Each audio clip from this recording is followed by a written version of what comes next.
रात के 8 बज रहे हैं और 8 बजे का ये स्पेशल एपिसोड आपको पता है सनी पाजी के जो काम है उन्होंने जो काम किया, चाहे एक्टिंग हो या डायरेक्शन हो, उनका फिल्म इंडस्ट्री में योगदान, उसके ऊपर लेके आते हैं क्योंकि ये पूरी सीरीज चल रही है सनी देओल के बर्थडे पर। नमस्कार, मेरा नाम है मनीष शर्मा और आप देख रहे हैं जनगण मन रिएक्ट्स। तो भाई लीजेंड देओल्स ट्विटर पर हैं, अपने दोस्त रोहित चलाते हैं और उन्होंने एक फरमाइश की थी कि एक एपिसोड ना विजेता फिल्म्स पर बनना चाहिए। तो लीजिए, ये एपिसोड विजेता फिल्म्स पर हाजिर है। विजेता फिल्म्स की टेक्निकली शुरुआत हुई थी 1983 में, जब फिल्म आई थी बेताब। पहली फिल्म जो विजेता फिल्म ने प्रोड्यूस की थी वो थी बेताब। ये कंपनी थी जो धर्म पाजी ने बनाई थी और इसकी शुरुआत की थी सनी देओल को लॉन्च करने के साथ। राहुल रवेल डायरेक्टर थे और पहली बार में ही इस कंपनी ने जो फिल्म बनाई वो सेकंड हाईएस्ट ग्रॉसिंग जो मूवी थी साल की 1983 की, वो बन गई और 8 फिल्म फेयर अवार्ड में नॉमिनेटेड हुई थी ये फिल्म। और ये एंट्री थी, शानदार एंट्री थी। लेकिन ये फिल्म जो है और मील का पत्थर बनी, सनी पाजी की पहली फिल्म थी, डेब्यू फिल्म थी। लेकिन जो एक कंपनी है, ये कंपनी भी अपने आप में एक मील का पत्थर बनी। इसने कई सारी चीज़ें आगे ऐसी की जिसका हम जिक्र यहाँ पर करने वाले हैं। अगली फिल्म घायल, जो राजकुमार संतोषी ने बनाई थी 1990 में। इस फिल्म की कहानी भी बड़ी दिलचस्प है। राजकुमार संतोषी के पास एक स्क्रिप्ट थी और वो उस स्क्रिप्ट को लेकर जगह जगह घूम रहे थे, लेकिन कोई भरोसा करने को तैयार नहीं हो रहा था। तो ऐसे में सनी देओल के साथ उनकी मुलाकात होती है और सनी देओल एक नए डायरेक्टर पर पैसा लगाते हैं, भरोसा करते हैं और उनको आगे बढ़ाते हैं। और वो फिल्म थी घायल। और घायल के बाद जो हुआ वो अपने आप में रिकॉर्ड है। सनी देओल की एकदम अलग छवि यहाँ दिखाई दी, सनी देओल की एक्टिंग की ताकत यहाँ दिखाई दी। और इतना ही नहीं, ये भी उस साल की सेकंड हाईएस्ट ग्रॉसिंग मूवी बनी थी। ये अपने आप में एक शानदार रिकॉर्ड है, बहुत शानदार रिकॉर्ड है। और इसके अलावा national film award for best popular film और इसके अलावा national film award, special jury award, 7 filmfare award इसे मिले थे और बेस्ट फिल्म के समेत 8 जगह ये फिल्म फेयर में नॉमिनेटेड हुई थी। मतलब अवार्ड्स वगैरह भी जीते और लोगों को जो पसंद आई वो भी आई। और ये कमाल था विजेता फिल्म्स के बैनर तले 1990 में। और 1990 में ही इसके बाद डिसीजन लिया गया कि यार इसको कंपनी को ही आगे बढ़ाते हैं। और कंपनी को आगे बढ़ाने के लिए उस समय तक ये फिल्म, मतलब उस तक प्राइवेट लिमिटेड कंपनी नहीं थी, लेकिन 1991 में इस फिल्म को चूज़ किया गया कि भाई इसको आगे बढ़ाया जाए, कंपनी के तौर पर रजिस्टर कराया जाए। और इसकी जो डेट थी कंपनी को रजिस्टर कराने की वो है 5 फरवरी 1991। विजेता फिल्म्स को प्राइवेट लिमिटेड कंपनी बनाया गया और आज के हिसाब से देखेंगे तो 33 साल 8 महीने से ज़्यादा हो चुके हैं कंपनी को बनाए हुए। इस कंपनी के 3 डायरेक्टर हैं, धर्म पाजी हैं, सनी देओल हैं और बॉबी देओल हैं। 3 डायरेक्टर हैं और तकरीबन 5 लाख रुपए की पूंजी के साथ 1991 में इस कंपनी की शुरुआत की गई थी। 1 लाख एक्स्ट्रा पूंजी इसमें लगाई गई थी और तब से एक कंपनी आज तक बनी हुई है, एक्टिव है। हर साल इसकी जीबीएम होती है, हर साल इसकी बैलेंस शीट दी जाती है। और उसके बाद इस कंपनी ने और क्या क्या किया, चलिए आपको वो भी दिखाते हैं। और ये है, इसके बाद नंबर आता है बरसात का 1995। अगेन राजकुमार संतोषी डायरेक्टर थे और उस साल की 5वीं हाईएस्ट ग्रॉसिंग मूवी बनी थी बरसात। और ये फिल्म बॉबी देओल की डेब्यू फिल्म थी। अब आप देखिए, पहली 3 फिल्में, पहले में सनी देओल का डेब्यू, दूसरे में राजकुमार संतोषी का डेब्यू कह लीजिए उसे, तीसरे में बॉबी देओल का डेब्यू। 4 फिल्म फेयर अवार्ड इस फिल्म ने जीते थे और 5 में और नॉमिनेटेड ये फिल्म की गई थी। और इस फिल्म की कहानी हमें मालूम है।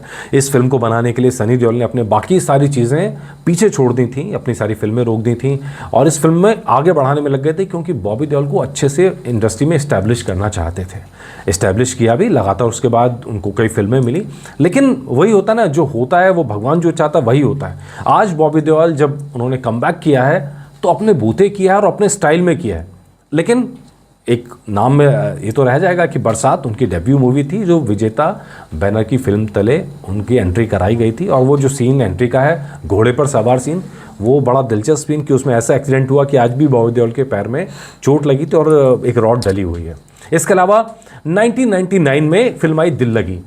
और दिल लगी में ख़ास बात यह है, इसमें एक तरह से एक और डेब्यू था। ये सनी देओल का डेब्यू था एज ए डायरेक्टर।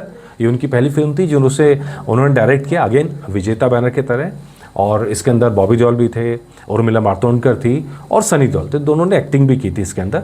तो ये फिल्म, हालांकि ये फिल्म उतना बड़ा कारोबार नहीं कर पाई। 2001 में फिल्म आई इंडियन। और इंडियन जो है बेसिकली साउथ की मूवी का रीमेक थी और इसने यहाँ भी जो झंडे गाड़े, आज भी इंडियन का नाम आता है। सनी देओल की सबसे अच्छी फिल्मों के अंदर इस फिल्म को शामिल किया जाता है। ये फिल्म भी विजेता बैनर के तले लॉन्च की गई थी। 2002 के अंदर एक और फिल्म आई, ये थी 23 मार्च 1931 शहीद भगत सिंह पर। गुड्डू धनोआ ने ये फिल्म डायरेक्ट की थी, जो धर्मेंद्र की कज़न भी हैं। और इस फिल्म से हालांकि बॉक्स ऑफिस पर बड़ी कंट्रोवर्सी हुई थी, क्योंकि एक ही सब्जेक्ट पर एक ही समय पे 3 फिल्में लॉन्च कर दी गई थी। इसके अलावा 2005 में सोचा ना था, इम्तियाज़ अली। अगेन ये एक ऐसी फिल्म जहाँ पे विजेता फिल्म्स ने एक और डायरेक्टर को मौका दिया, उन्हें लॉन्च किया, इम्तियाज़ अली को। सोचा ना था और अभय देओल की डेब्यू फिल्म थी। तो कुल मिलाकर, लेकिन इसके बाद क्या हुआ, इम्तियाज़ अली के साथ ये कंट्रोवर्सी हमेशा जुड़ी है और जुड़ी रहेगी। उनसे पूछा जाएगा कि आपने ऐसा क्यों किया। इम्तियाज़ अली ने जब भी मैट बनाई इसके बाद, और उसमें बॉबी देओल को लिया जाना था, लेकिन बॉबी देओल ने सजेस्ट किया कि करीना को लो, करीना ने सजेस्ट किया कि उनके बॉयफ्रेंड शाहिद को लिया जाए, तो बॉबी देओल फिल्म से आउट हो गए। और ये बड़ी दिलचस्प कहानी इस फिल्म से जुड़ी हुई। और इसके बाद इम्तियाज़ अली से देओल परिवार नाराज़ रहता है, अच्छा खासा नाराज़ रहता है। इसके बाद 2007 में फिल्म आई अपने, जिसमें पूरा देओल परिवार आपको एक साथ नज़र आया था। और उस फिल्म के जो सीक्वल की चर्चा आज भी चल रही है कि भाई जल्दी से जल्दी अपने 2 लाया जाए। और अनिल शर्मा जी ने इस बारे में जो जानकारी दी वो ये कि भाई स्क्रिप्ट पर काम चल रहा है, लेकिन अभी फिल्म पाइपलाइन में है, कहीं उससे आगे नहीं बढ़ी है। मतलब कि ऐसा नहीं है कि फ्लोर पे गई हो शूटिंग वूटिंग, अभी ऐसा कोई प्लान नहीं है। इसके अलावा 2008 में आई थी चमकू, और ये जी मोशन पिक्चर्स ने को प्रोड्यूस भी की थी, और कबीर कौशिक इसके डायरेक्टर थे। और ये फिल्म भी उन लिस्ट में शामिल है जो विजेता फिल्म्स की फिल्में नहीं चली, और जिसने विजेता फिल्म्स को उल्टा लॉस दिया, नुकसान में देखी गई। घायल वंस अगेन सनी पाजी ने खुद डायरेक्ट की थी, घायल वंस अगेन। और लेकिन ये फिल्म भी उतना बड़ा कारोबार नहीं कर पाई जितनी उम्मीद थी। घायल जो फिल्म थी, घायल का सीक्वल के तौर पे देखा जा रहा था, लेकिन घायल वंस अगेन नहीं चली। इसके अलावा यमला पगला दीवाना फिर से ये पार्ट 2 आई थी, और ये फिल्म भी उतना बड़ा कारोबार नहीं कर पाई। और पल पल दिल के पास सनी देओल ने डायरेक्ट की थी फिल्म ये 2019 में। तो ये सारी फिल्में वो हैं जो बाद की जो टाइम है जहाँ फिल्मों से बहुत बड़े प्रॉफिट की उम्मीद थी, लेकिन बहुत बड़ा प्रॉफिट यहाँ पर बना नहीं, और कहीं ना कहीं इसकी वजह से विजेता फिल्म्स को नुकसान उठाना पड़ा। 2019 के बाद से आज 2024 हो गया है। पिछले 5 साल से इस बैनर ने कोई फिल्म प्रोड्यूस नहीं किया। हालांकि अगर आप नेट पे सर्च करेंगे, विजेता फिल्म्स का यूट्यूब चैनल ज़रूर है जिसमें 65,000 से ज़्यादा सब्सक्राइबर हैं, लेकिन सिर्फ 22 वीडियो हैं। उस पर बहुत ज़्यादा फोकस नहीं है, क्योंकि इसको लाया गया था घायल वंस अगेन के टाइम पे, लेकिन उसके बाद से बहुत ज़्यादा एक्टिविटी इस चैनल के अंदर नहीं देखी गई। इवन फेसबुक पेज आपको नहीं मिलेगा, ट्विटर पेज आपको नहीं मिलेगा, इंस्टाग्राम पेज नहीं मिलेगा। हालांकि घायल वंस अगेन के पेजेस आपको ज़रूर मिल जाएंगे। तो उसके बाद समझ में आता है कि थोड़ा विजेता फिल्म्स कहीं ना कहीं बैकफुट पर आ गई। लेकिन मुझे लगता है कि पर्सनली मुझे लगता है कि नए सब्जेक्ट पे कोशिश करना और छोटे बजट की फिल्में पे कोशिश करना एक बड़ा अच्छा सौदा हो सकता है, कि जहाँ से आप चीज़ें आगे ले जा सकें, आगे बढ़ सकें। और ये विजेता फिल्म्स को आप देखेंगे तो डेब्यू वाला तो एक बड़ा यहाँ पर रहता है कि नए लोगों को मौका दिया गया, नए डायरेक्टर्स को। और जो देओल परिवार की एंट्री लगभग सभी विजेता फिल्म्स के बैनर तले ही हुई है। जैसे 2019 में पल पल दिल के पास में करण देओल की एंट्री हुई, अभय देओल, बॉबी देओल और सनी देओल, सबकी एंट्री विजेता फिल्म्स के बैनर तले ही हुई है। हालांकि राजबीर देओल इसमें नहीं आते लिस्ट में, क्योंकि वो राशि प्रोडक्शंस के बैनर तले फिल्म में आए थे। तो खैर, ये अपडेट विजेता फिल्म्स पर। आप बताइएगा आपको एपिसोड कैसा लगा। नमस्कार।